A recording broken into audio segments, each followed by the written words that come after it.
BSF జవాన్ పూనం కుమార్ ను భారత్ కి అప్పగించింది పాకిస్తాన్. పాక్ రేంజర్లు గత నెల ఫిరోజ్పూర్ వద్ద అదుపులోకి తీసుకున్న బీఎస్ఎఫ్ జవాన్ పూనం సాహుని ఎట్టకేలకు విడుదల చేశారు. అతడిని నేటి ఉదయం పంజాబ్ లోని అటారీ సరిహద్దు వద్ద మన దళాలకు అప్పగించారు.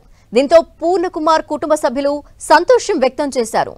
మరోవైపు భారత్ కి పట్టుబడ్డ పాకిస్తాన్ రేంజర్ ని భారత్ విడిచిపెట్టింది. బీఎస్ఎఫ్ 182 బెటాలియన్ జవాన్ అయిన పూర్ణ కుమార్ పంజాబ్ లోని ఫిరోజ్పూర్ సెక్టార్ లో విధులు నిర్వర్తిస్తున్నారు. ఏప్రిల్ 23న సరిహద్దు వద్ద కొంతమంది రైతులకు రక్షణగా గస్తీ కాస్తుండగా ఆయన కాస్త అస్వస్థతకు గురయ్యారు.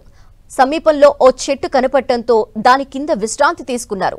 అయితే అది పాక్ భూభాగం అన్న విషయాన్ని గుర్తించలేకపోయారు. సరిహద్దు దాటి రావడంతో పాకిస్తాన్ రేంజర్స్ ఆయన్ని కస్టడీలోకి తీసుకున్నారు.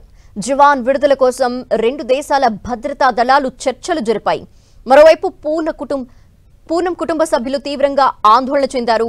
గర్భిణి అయిన ఆయన భార్య భర్త విడుదల కోసం కేంద్రాన్ని వేడుకున్నారు.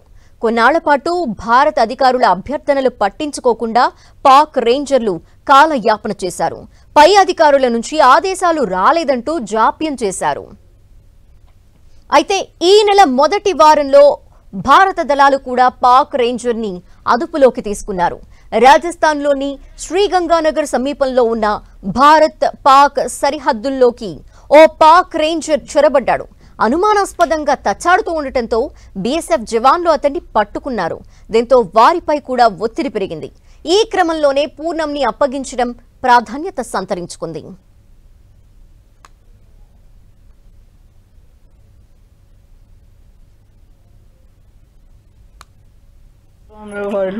लोग के मालूम बना दे 8 बजे रात में कोई फोन कर तो हम लोग के मालूम पड़ता वो सही ना बताओ कोई बताओते सुबह से थोड़ा मालूम भइल। अच्छा ঘটনা ছড়া শোনা হয়েছে সকালে কি চাইছেন আপনি মা তো কি চাইছেন সরকারের কাছে কি চাইছেন আপনার ছেলে তাড়াতাড়ি বাড়ি ফিরে আসুক তোর কাম मांगबा और मांगबा हमार लड़का सही सलामत हमारे सामने आ जाए जैसे आंचल भरल तो फिर भर जाए हमर अभी हम चाहता नहीं हम रात से अपनी के काल से कोई लेके पिले नहीं।